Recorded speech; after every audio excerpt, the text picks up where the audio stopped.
decir, una escena de teatro donde se representa una vida real, pero de alguna forma la Biblia presta mucha atención a todo lo que tuvo que ver con el nacimiento de nuestro Señor Jesús cuando Dios se hace criatura.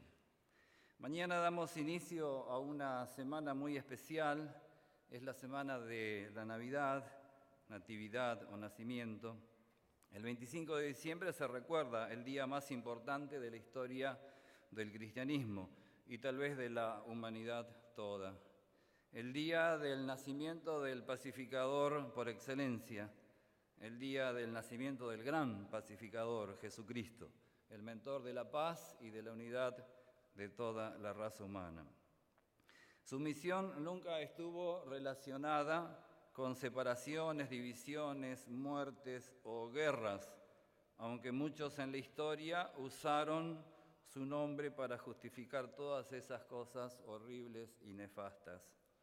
El 24 de diciembre es Nochebuena. Ese nombre porque es la noche más buena, dulce y agradable del año. Cesan las guerras y las batallas descansan esa noche. Las familias se reúnen, se saludan, se abrazan fuerte por estar allí y lloran por recordar los que no están. Es una noche de sentimientos muy encontrados. Algunos comienzan a tener conciencia de lo hermoso que es estar juntos en esa noche buena.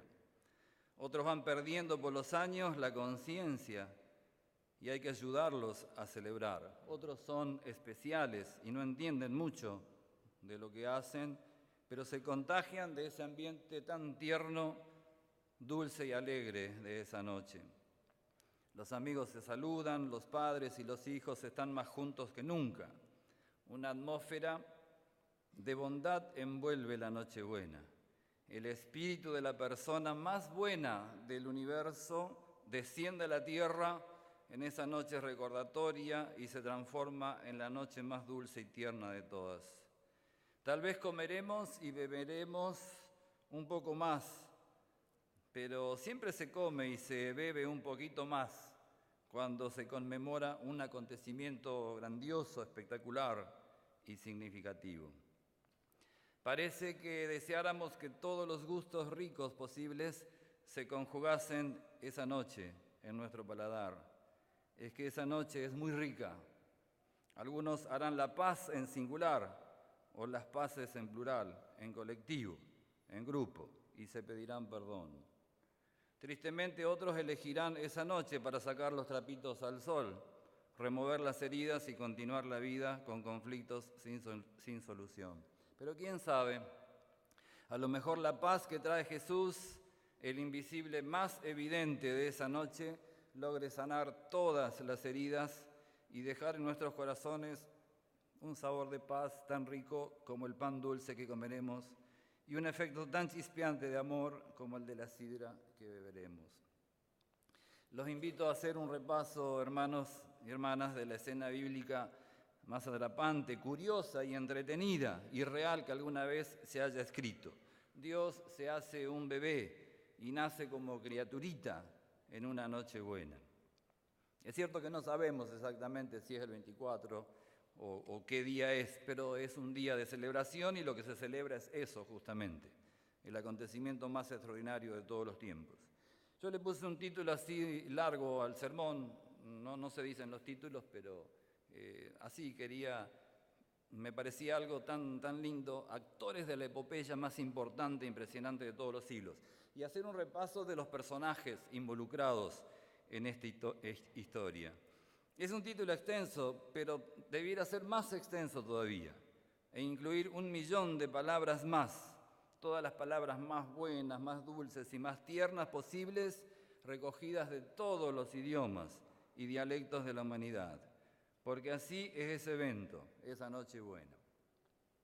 Bien, el texto guía que vamos a usar es el de Gálatas 4:4, que me parece uno de los textos más sublimes con respecto de cómo Dios fue controlando a lo largo de la historia su propio acontecimiento, cuando Él habría de hacerse criatura, cuando Él habría de tomar nuestra forma, venir a vivir nuestros espacios y nuestros tiempos. Dice Gálatas 4:4, pero cuando vino el cumplimiento del tiempo, Dios envió a su Hijo, nacido de mujer y nacido bajo la ley. Hay un énfasis en el tiempo porque estaba cronometrado en el reloj del cielo cuando Dios se haría como uno de nosotros, en la persona de Jesús, en el cronómetro de Dios. Nacido de una mujer y en el ambiente sacrificial, perdonador y redentor que anunciaba la ley de Dios desde Moisés en adelante. Bueno, los primeros actores que vamos a presentar hoy, los que salen a la escena, serían los testigos genealógicos, que, digamos, así arranca Mateo, ¿verdad? El Evangelio de Mateo arranca así su presentación, con una serie de testigos, 14 hasta el cautiverio babilonio y 14 después del cautiverio babilonio. Generalmente no leemos las genealogías porque nos parecen un poco aburridas y no sabemos qué propósito cumplen, o sabemos y de repente nos olvidamos. Pero las genealogías son resúmenes de la historia de la redención. De hecho, las genealogías son cartas de nacimiento, son certificados de nacimiento que garantizan el origen de la persona. En el Mateo capítulo 1 se habla desde Abraham hasta David y desde David hasta Jesús. Las genealogías también, de alguna forma, son como un fuelle, ¿verdad? Como un resumen de la historia, ¿no es cierto? Digamos, hay mucho para contar, entonces no hay espacio suficiente en la Biblia. Entonces, las genealogías son como ese acordeón que está ahí en el medio. Perdón por la letra, ¿verdad? Pero hay allí algunas palabras, y entonces las genealogías sirven para acortar la historia, para resumirla. Bien, como no hay espacio suficiente para contar todo, se dejan de lado algunos detalles y se desea llegar rápido al momento del nacimiento del Mesías y su drama de la cruz.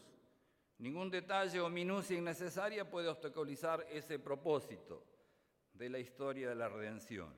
En verdad, hay detalles de la Biblia que no están, que no aparecen, y a uno le hubiera gustado tener esos detalles. Por ejemplo, me hubiera gustado saber en qué consistía la habilidad física de David, o conocer el rostro de Jesús, o contemplar la belleza de Esther, pero no es posible, la Biblia no lo cuenta. Habrá que esperar la eternidad para conocer ese momento. Yo tengo un personaje favorito de la Biblia y es David, y la verdad que si se cumple la esperanza que tengo de llegar a los cielos, me gustaría conversar personalmente con David. Pero a mí me parece que cuando llegue a él y le diga, David, quisiera hablar contigo, me va a decir, no, mira, tenés el turno 23.333.432, ya hay otras personas delante de vos. Pero no importa, hay toda una eternidad para esperar. Entonces hay 14 descendientes desde Abraham hasta el cautiverio babilonio y 14 después del cautiverio hasta Jesús. Jesús es un descendiente de Abraham, la familia de Abraham con todas sus vicisitudes es la familia de Jesús, y Jesús es también un descendiente de David. La familia de David con todas sus cosas es la familia de Jesús. Y ahí en la línea genealógica está Tamar, una cananea, y también está Ruth, la moabita. Es lo que se quiere decir con esta larga genealogía de Mateo 1. También se quiere decir que toda la historia de Abraham y David es la misma historia de Jesús, con todo lo que eso implica. Y Jesús no tiene vergüenza de ser parte de esa familia. Y para nosotros es un consuelo saber que esas familias tan atípicas, tan conflictivas, generadoras de bendición, pero también de tristes situaciones para ellos mismos, para sus vecinos y para toda la familia humana, saber que esas familias alcanzaron salvación, perdón, y decidieron retomar el camino para ser los portadores de luz, los atalayas de la redención, los testigos de la maratón celestial. Así que entonces pensamos que las genealogías pueden ayudarnos a pensar así. Todas esas personas esperaron hasta el nacimiento de Jesús por siglos y con mucha esperanza, y cada mamá de Israel soñaba con que en su vientre estuviera allí el Redentor de la humanidad. Así que ahora nos toca esperar con paciencia el regreso de Jesús, y un día estará con nosotros y nosotros estaremos con Él, y eso será muy, muy lindo. Un día, un glorioso día, la luz roja que nos detiene ahora dará lugar a la luz verde que nos permitirá avanzar a la patria eterna. Hermoso. Bien, dejamos ahí entonces los actores genealógicos y pasemos a un actor muy particular, el ángel Gabriel. Y ustedes saben que el ángel Gabriel es un protagonista muy importante de esta historia. Después de Jesús en los cielos, el jefe mayor de toda la hueste angélica es Gabriel, y se presenta así con nombre en la Biblia, el fuerte de Dios. Aparece 4 veces en la historia de la redención. Miren, 4 veces solamente aparece Gabriel en toda la historia bíblica. 4 veces aparece y con nombre, diciendo yo soy Gabriel. 2 veces le aparece a Daniel, al profeta Daniel.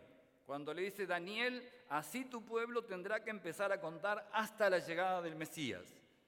Y después aparece 2 veces más Gabriel en el Evangelio diciéndole a diferentes personajes, a Zacarías y a María, diciéndole el tiempo se ha cumplido, la cuenta de Daniel, lo que estaba determinado para tu pueblo, 70 semanas, 70 veces 7, se ha cumplido, ya la cuenta se terminó, el Mesías está aquí, o está por llegar. ¿Qué aplicación podríamos sacar de este actor tan particular, el ángel Gabriel, que se presentó muy poquitas veces en la historia de la redención, pero 2 veces para anunciar el nacimiento de Jesús y 2 veces para decir ese nacimiento se ha cumplido? Todo el cielo estaba y está interesado en el nacimiento del Dios hombre, también en la salvación de la raza humana, y nosotros también estamos interesados. Vamos a hablar de unos actores de reparto colectivos ahora. ¿Quiénes podrían ser?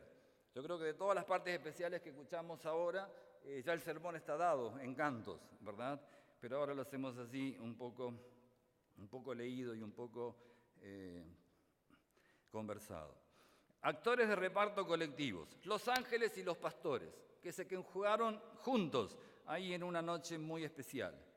Los ángeles fueron los primeros anunciadores celestiales del nacimiento de Jesús. Así dice Lucas capítulo 2, verso 8 al 20.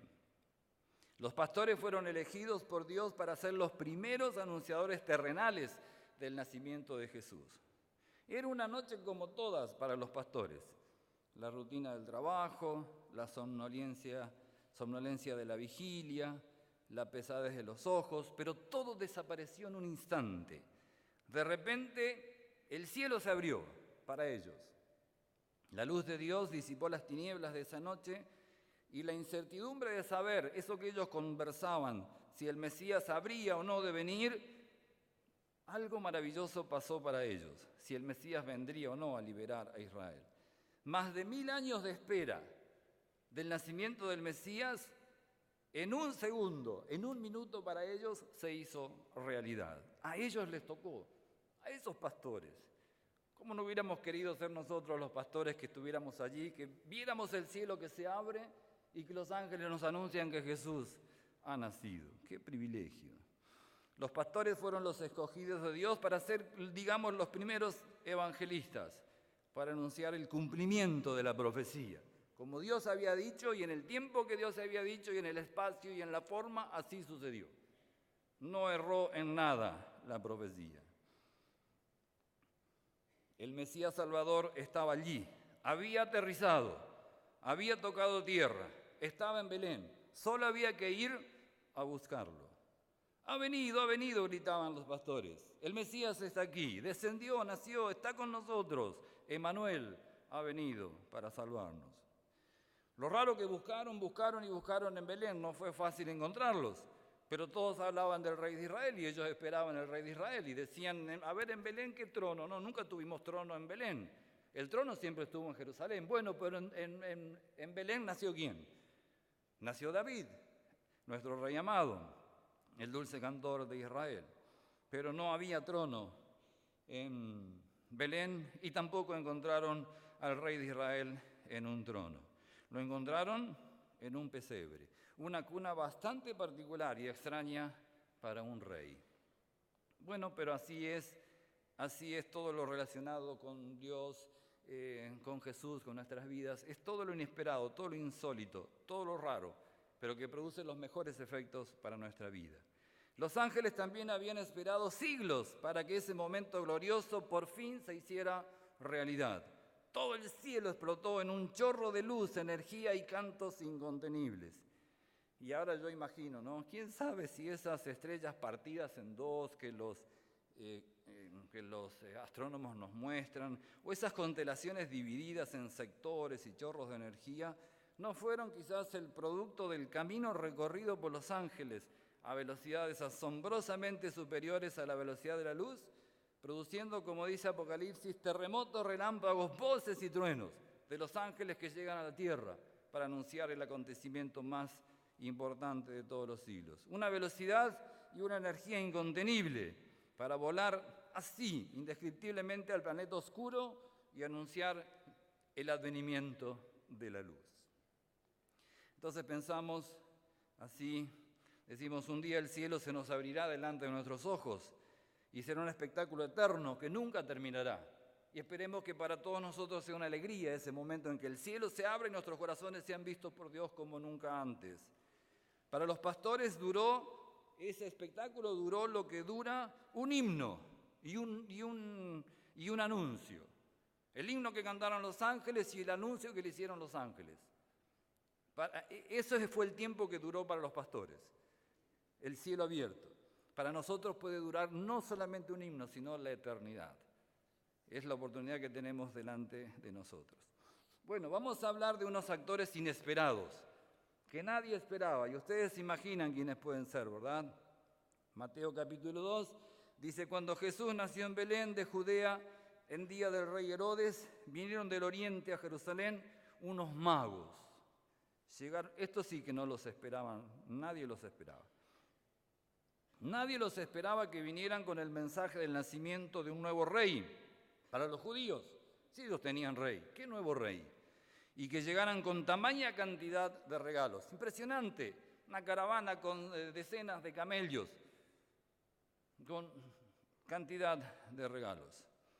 El rey de ese tiempo, que ni siquiera era de ahí del lugar, era enviado a otra parte, Herodes, se sintió preocupado por dos cosas. Primero, por la estabilidad de su reinado, dado que los magos buscaban al nuevo rey de los judíos. Y después comenzó a pensar una estrategia para apropiarse de los tesoros que traían los magos, que sin duda servirían para financiar los megaproyectos de Herodes que hasta el día de hoy están ahí todavía en Tierra Santa. Eran estudiosos de las ciencias estos magos, por la palabra que se usa y por el nombre que se menciona de la profesión de ellos, pensando en cómo se usa esa palabra así en los lenguajes del cercano oriente.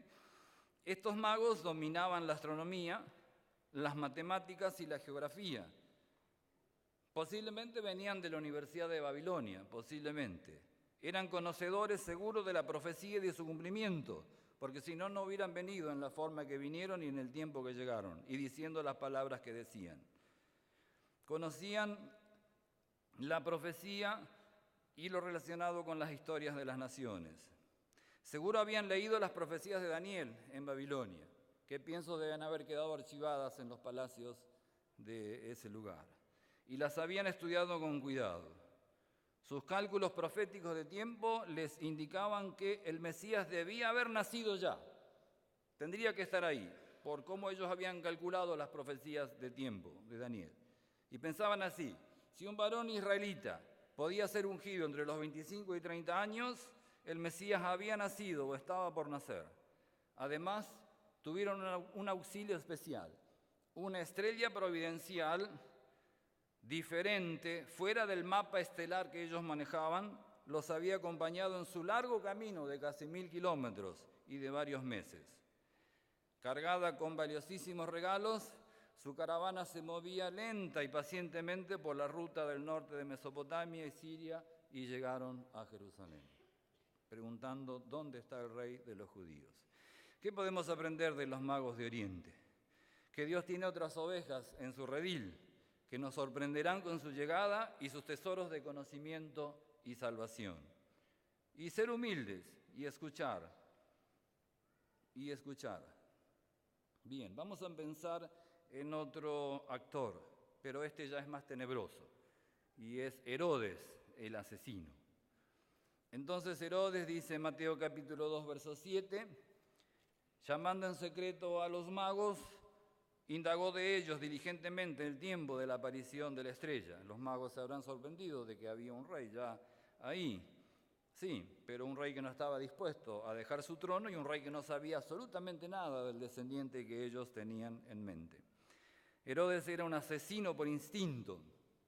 Cuando se entera de la llegada de la embajada de los sabios orientales, siendo un lobo rapaz, se muestra como una ovejita cariñosa y hospitalaria. Quiere el tesoro de los magos y erradicar toda la amenaza de su reinado. Después los magos se fueron, ¿verdad?, a Belén, volvieron. Cuando se supo burlado Herodes y engañado por los sacerdotes y los sabios, se sintió burlado y engañado. No fue así, pero él se sintió de esa manera. Sin escrúpulos y no temiendo el juicio de Dios, da muerte a los niños inocentes de Belén. Quizás la parte más triste y más horrorosa de esta historia. ¿Qué podemos aprender entonces de este personaje siniestro? Yo creo que con mansedumbre debiéramos saber entregar nuestra posición a quien Dios elige en nuestro lugar. Y si Dios tiene a otra persona para estar y funcionar en nuestro lugar, tenemos que ser amables y darle el lugar al que viene. Herodes no estaba dispuesto a hacerlo. A veces cuando nuestros planes no se cumplen, no debiéramos desesperarnos, ni llenarnos de ira o depresión si las cosas no salen como nosotros queremos que salgan. Dios tiene sus tiempos y tiene sus formas y sus maneras, y a veces mucho mejor de las formas y las maneras que nosotros pensamos. Así que es bueno saber aceptar el derrotero propuesto por Dios para nuestras vidas. Y el camino de Él señalado para nosotros siempre es mejor que el camino que nosotros podamos planificar para nosotros mismos. Vamos a ver otros actores que aparecieron allí. Sacerdotes y escribas, unos maestros que no tenían mucho valor para decir lo que sabían. Dice en Mateo capítulo 2, verso 4, y convocado todos los principales sacerdotes y los escribas del pueblo, Herodes les preguntó dónde había de nacer el Cristo. Ellos podrían haber sido más valientes y directos al dar sus respuestas a Herodes en ese concilio que el rey convocó. Pero no querían demostrar que sabían que el tiempo se había cumplido y ellos mismos estaban esperando al Mesías libertador. Fueron timoratos, fueron evasivos y vacilantes a la hora de dar la respuesta. Dieron a entender que no conocían demasiado del asunto y que no estaban tan interesados, cuando en realidad sabían mejor que nadie el asunto del tiempo que indicaban las profecías, y ellos en su corazón sabían que el Mesías vendría y dónde iban a ser, porque ellos mismos dijeron en Belén. Fueron cobardes a la hora de dar su testimonio. Qué pena. Ellos debieran haber sido los mártires de Jerusalén en lugar de los infantes de Belén. ¿Qué podríamos aprender de esto entonces? Dejar de lado la conveniencia personal. Las estrategias para cuidar nuestra posición, arriesgando la salvación de los demás, no tiene cabida en el plan de Dios. Tenemos que ser valientes. Es necesario ser fieles, intrépidos y audaces cuando se necesita, especialmente cuando nos toca dar el testimonio del amor de Dios. Bueno, vamos a pasar a una persona ahora. En el Evangelio de Lucas, vamos a hablar de un sacerdote justo y piadoso, pero un poquito frustrado en su vida personal. ¿Quién sería? Zacarías. Zacarías era el esposo de Elisabet, que posteriormente fueron ellos los papás de Juan el Bautista. San Lucas, capítulo 1, verso 13, dice, pero el ángel le dijo, Zacarías, no temas, porque tu oración ha sido oída, y tu mujer Elisabet te dará a luz un hijo, y llamarás su nombre Jesús. Porque ellos eran viejitos, eran buenos, y él trabajaba como sacerdote. Ese día le había tocado ofrecer el incienso en el templo, y cuando él llegó hasta el altar del incienso, vio ahí un ángel parado, un ángel muy glorioso, que después en el verso 19 se dice que era el ángel Gabriel, porque el mismo ángel le dijo, yo soy Gabriel. En la Biblia suceden cosas insólitas, y esta historia nos cuenta, tan simpática y tan bonita, nos cuenta que hasta los viejitos pueden tener hijos. Y uno no sabe por qué Dios espera, como en el caso de Abraham y Sara, como en el caso de Zacarías y Elizabeth, de que tengan hijos a la edad así, cuando ya son viejitos. Cuando Zacarías recibió la promesa de parte del ángel Gabriel en cuanto al nacimiento de su hijo, sin darse cuenta y llevado quizás por su frustración de ser un sacerdote anciano y sin hijos, casi como que se burló del ángel al hacer una broma de mal gusto, vulgar y chabacana, preguntándose con cinismo, o preguntándole al ángel con cinismo, lo que dice el verso 18, cuando dice, dijo Zacarías al ángel, ¿en qué conoceré esto? Porque yo soy viejo y mi mujer es de edad avanzada. Así no se le habla a un ángel, ¿verdad? Y mucho menos cuando el ángel viene a decirle, tú y tu esposa van a tener un hijo. Él nunca podría haber preguntado, ¿en qué conoceré esto? Podría haber dicho, bueno, pero mi esposa es estéril, no sé qué podría pasar. Pero ahí es un poco raro lo que dice, porque Zacarías como que si dijera, si mi esposa no, ¿con quién entonces? Pensando en que si conocer en la Biblia es una metáfora, ¿verdad?, que significa tener relaciones como marido y mujer, es como si Zacarías le hubiera dicho al ángel, bueno, lo que acabamos de decir. ¿Con qué mujer si la mía ya está demostrado que es estéril? ¿Cómo se te ocurre? Entonces, ¿qué le dice el ángel?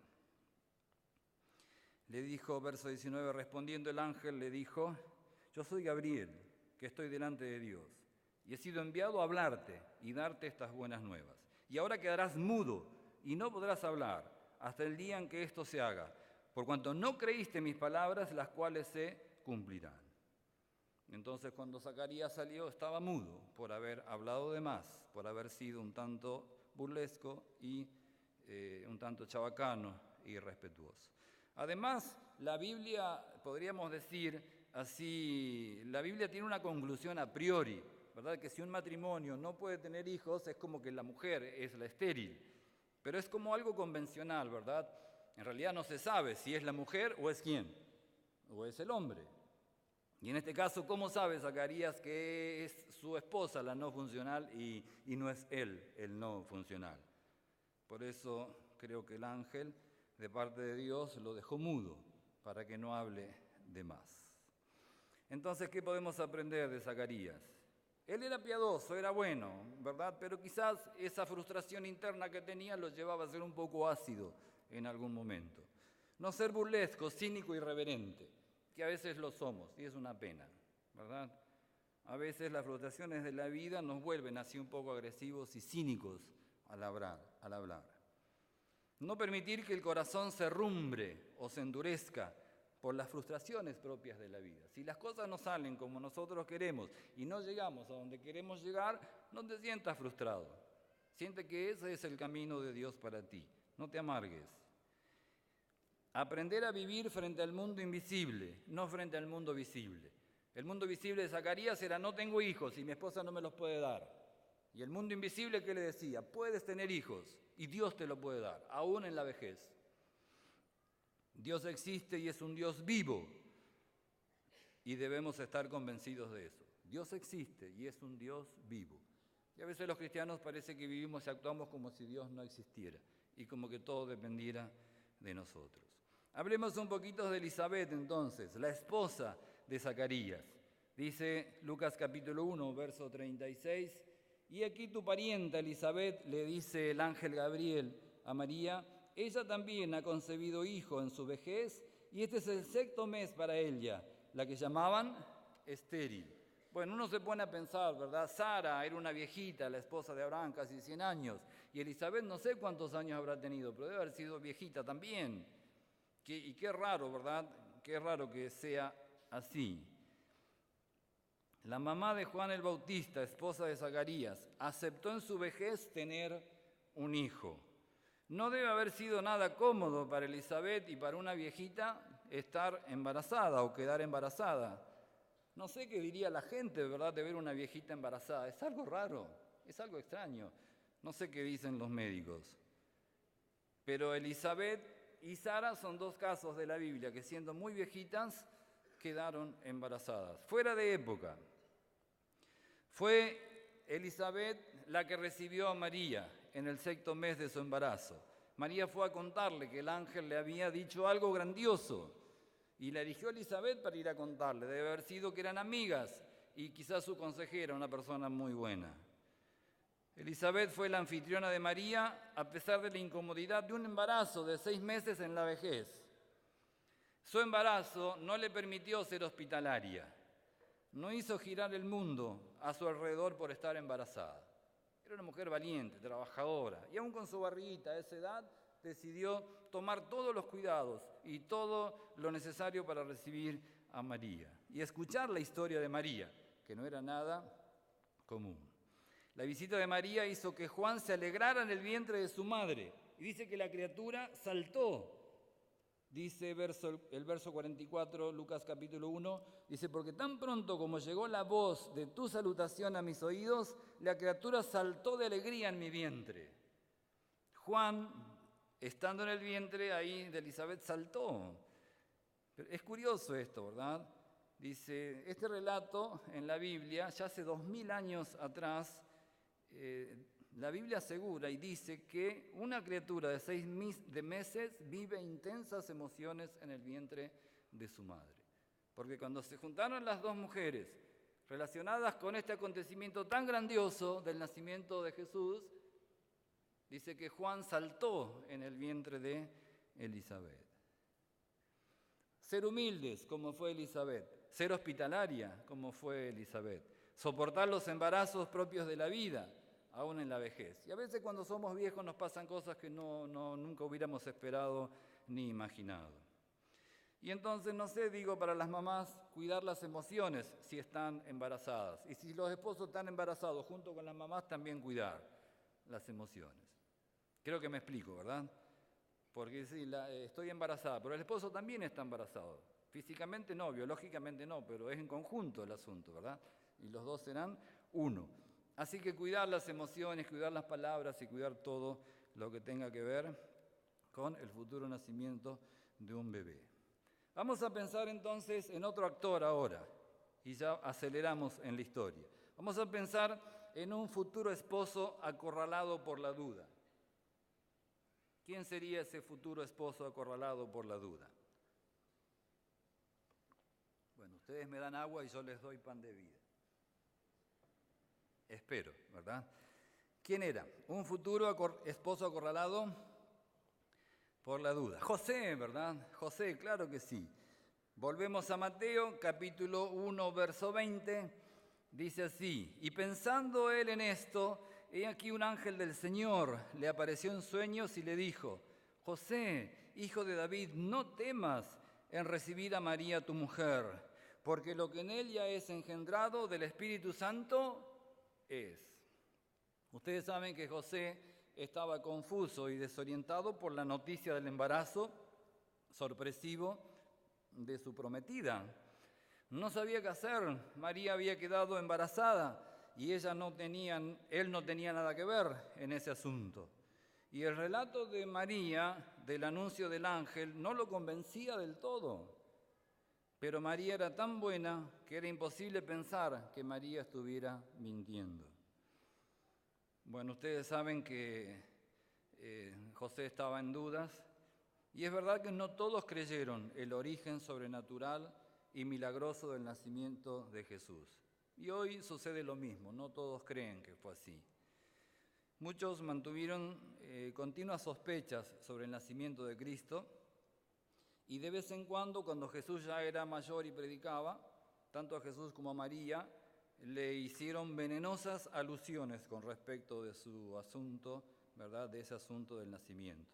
Cuando le dijeron: nosotros sabemos quién es nuestro Padre, pero tú no sabemos de quién has venido. Eso fue un insulto, ¿verdad? Un insulto público a la persona de Jesús.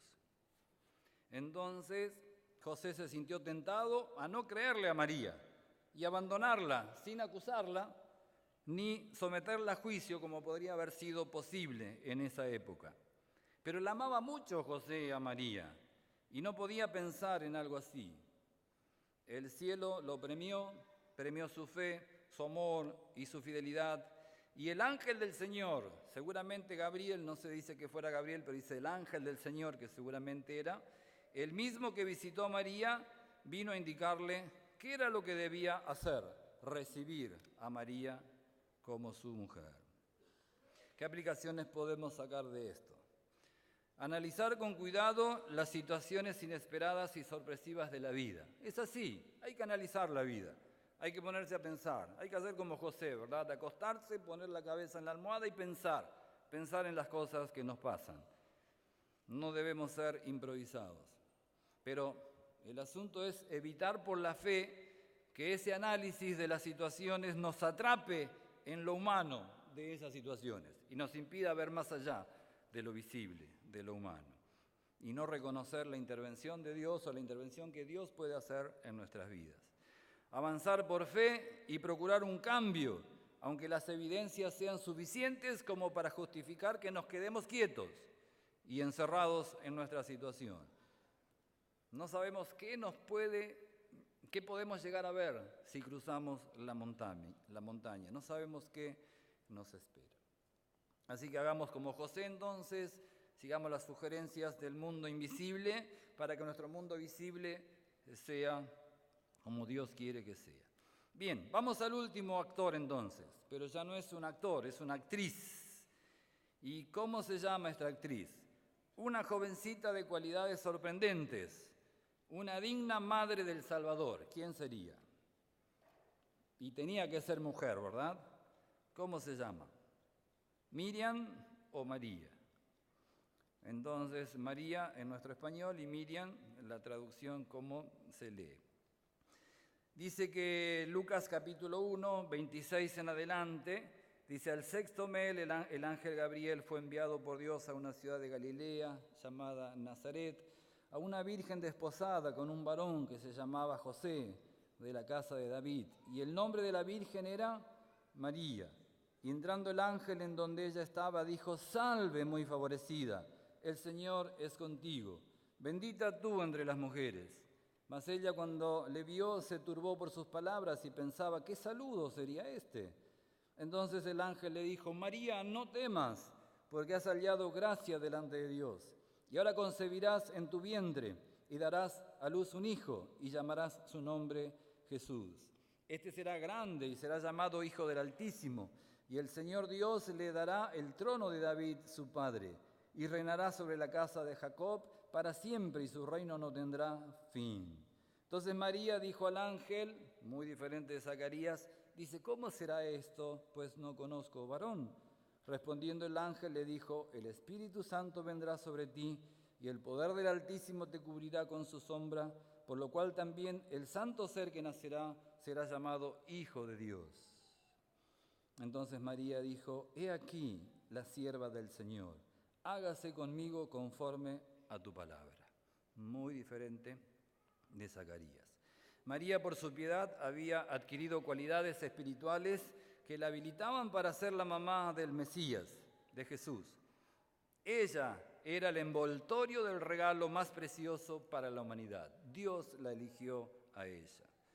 Desde el cielo Dios la miró y dijo, esa es la jovencita, ella es. Dios en la forma humana estaría en el vientre de María.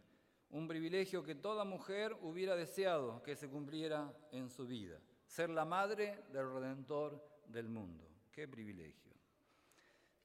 De acuerdo a lo que nosotros leemos en la historia sobre María, parece que ella era una mujer muy independiente. Ella permitió que Dios torciera su destino de una manera muy drástica, casi incomprensible. Dios le cambió la vida y María lo aceptó. Pero qué linda noticia, pero muy sorprendente, quedar embarazada antes de casarse. Podría haber sido diferente el nacimiento de Jesús, más normal.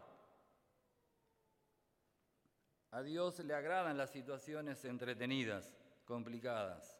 Le apasiona observar cómo sus hijos se arreglan con las dificultades y vicisitudes que les presenta. A Dios le apasiona comprobar cómo el Espíritu Santo alumbra la mente en dificultades extremas y sus hijos reaccionan, a veces con ciertas dudas y desánimos, pero al final con amor, fe y paciencia, como debe ser. María fue independiente y valiente, las dos cosas. María, de alguna forma, es además la representante, o una representante, no digo la representante, de las madres solteras. ¿Qué dirían las vecinas?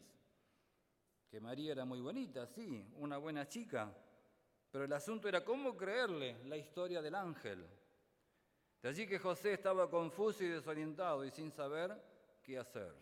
No todos creyeron el relato de María. Además, el ángel Gabriel se le apareció solo a María. No fue a cada vecino a decirle lo que iba a suceder con María. No fue a explicarle a cada vecino el nacimiento sobrenatural de Jesús. Solo se lo dijo ¿a quién? A María. Y ese era el relato de María.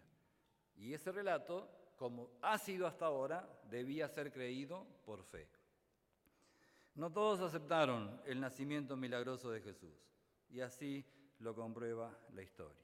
Pero María era una persona creativa, poeta y compositora de música. Compuso un himno precioso que está ahí en Lucas capítulo 1, verso 46 al 56. En lugar de alarmarse y deprimirse por la noticia y de saber que la misión que Dios le encomendaba era muy difícil, en lugar de llorar, ¿compuso qué? Compuso un himno, una de las poesías más preciosas que hay en la Biblia. No cantó al hecho de ser una futura mamá soltera, comprometida con José, pero ustedes entienden lo que quiero decir.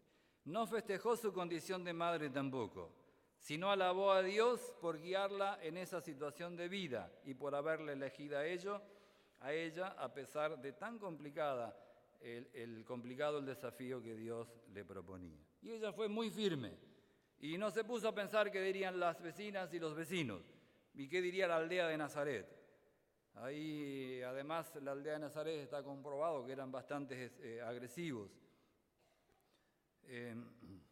Ella dijo, he aquí la sierva del Señor, hágase conmigo conforme a tu palabra.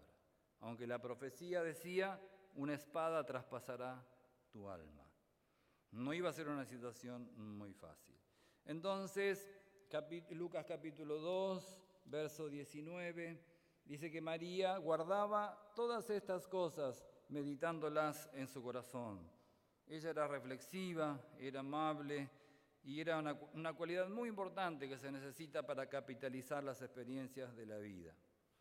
Y entonces María supo digerir su situación y leemos una cita de Elena de White donde dice que María nunca dejó de nutrirse de la singular experiencia de haber llevado en su vientre y haber criado al Redentor del mundo. Qué hecho maravilloso. Bueno, podemos decir que María era todo eso que acabamos de decir, pero que también era un poquito distraída y confiada, porque su hijito era tan bueno que a los 12 años Jesús se le quedó en Jerusalén, hacía casi 3 días que estaban viajando y ella no se había dado cuenta todavía que no venía ¿quién? Que no venía su niño. Entonces volvió y según Lucas dice que lo encontró charlando de una manera llamativa con los sacerdotes del templo. Después de esta experiencia, María tuvo que soportar la situación de que su hijo se le transformara en un muchachito un poco indomable. Se le escapaba de noche y volvía de madrugada. Lo curioso era que no volvía con cara de trasnochado, sino que parecía regresar en mejores condiciones físicas de las que se había ido. Los rabinos de Nazaret estaban disgustados con Jesús, porque se pasaba el día contaminado. ¿Por qué razón? Porque pasaba mucho tiempo con los enfermos, curando enfermos, sanando a los enfermos, consolándolos y aún sanando a los animalitos que estaban enfermos. María no tenía todo el coraje para defenderlo a Jesús delante de los sacerdotes y maestros, pero ya no sabía qué hacer. Jesús pasaba mucho tiempo con los leprosos y enfermos de su pueblo. Los rabinos le habían dicho, tendremos que expulsarlo de Nazaret, porque él vive contaminado y él es un riesgo para todo Nazaret, tradiciones de su tiempo. Al final, cuando María veía su carácter tan dulce, tan amoroso, tan inocente, tan inmaculado y siempre dispuesta a hacer el bien, desistía de sus intenciones de recriminarlo. Aunque ella era un poquito autoritaria, ¿verdad? Porque un día le dijo: hijo, ¿por qué nos hiciste así? Cuando volvieron a Jerusalén a buscarlo. También era un poquito posesiva, ¿verdad? Cuando Cristo predicaba, ella iba, ¿verdad? Y ella pedía que le anunciaran: aquí estamos tus hermanos y tu madre, para que por favor te vuelvas y no provoques tantos escándalos. Pero había sido siempre muy protectora. Anduvo errante con su precioso hijito, llevando en su vientre y después en sus brazos la carga más preciosa del universo. Anduvo de aquí para allá sin descuidarlo, de Nazaret a Belén, de Belén a Egipto, después otra vez de regreso a Nazaret. Uno se pone a pensar, ¿verdad? ¿Qué ocurrencia la de Dios? La de dejarse pasear por tierras inhóspitas como un bebé exiliado y perseguido, dependiendo del cuidado de un hombre y de una mujer que casi era una niña, y todavía una niña un poco distraída. Sin duda, los pensamientos de Dios no son los nuestros. María también era práctica y decidida. En una fiesta dijo: ¿no tienen vino? Entonces, vengan, escuchen a Jesús y hagan todo lo que Él les dice. Una mujer de carácter. Era además amante de la vida social y de las reuniones familiares, porque ella ayudó a organizar la boda de Caná y cuando el vino faltó, estuvo al tanto de la situación y no permitió que la familia pasara calor, que hiciera un papelón, que en la mitad y en lo mejor de la fiesta faltara el vino. Y llama a Jesús, ¿verdad?, para que pueda proveer de lo que estaba faltando. María era fiel como todos, como todas, con errores, pero muy fiel a Dios. Le costó creer que su hijo fuera el Mesías prometido, especialmente cuando iba en camino a la cruz, ¿verdad?, y en contra del farisaísmo de su época, pero lo acompañó en todos momentos, aún hasta la cruz. Así que, hermanos queridos, seamos un poquito también como María, ¿verdad? Dejar que Dios nos indique el camino, porque el suyo puede darnos más satisfacciones que la senda que podríamos escoger por nosotros mismos. Estos son los actores principales, ¿verdad?, de esta historia tan grandiosa de todos los siglos, una historia que los ángeles deseaban ver y contemplar alguna vez en persona, y que muchos de estos, o todos estos que hemos mencionado hoy, tuvieron ese privilegio, ¿verdad?, de vivirlo ellos mismos y experimentarlo y mirarlo con sus propios ojos. Así que podemos hacer un voto en esta semana que se celebra el nacimiento de la persona más dulce, más noble, más amable y más querida del universo, la persona que es invisible a nuestros ojos, pero el más evidente de todos, el que nunca nos va a dejar, el que siempre va a estar a nuestro lado, cuidando a nuestros niñitos, a nuestros hijos, cuidándonos a nosotros, a los viejitos, a todo el mundo. Podemos hacer un voto hoy de comprometernos para que cuando Cristo aparezca en las nubes de los cielos podamos estar allí y que cuando el cielo se abra delante de nuestros ojos nosotros podamos sentir la alegría de entrar por ese túnel y por ese pasillo de la eternidad. Hermanos, hacemos este voto en esta mañana, que Dios los bendiga y podamos encontrarnos todos en ese día de la eternidad. Dios los acompañe.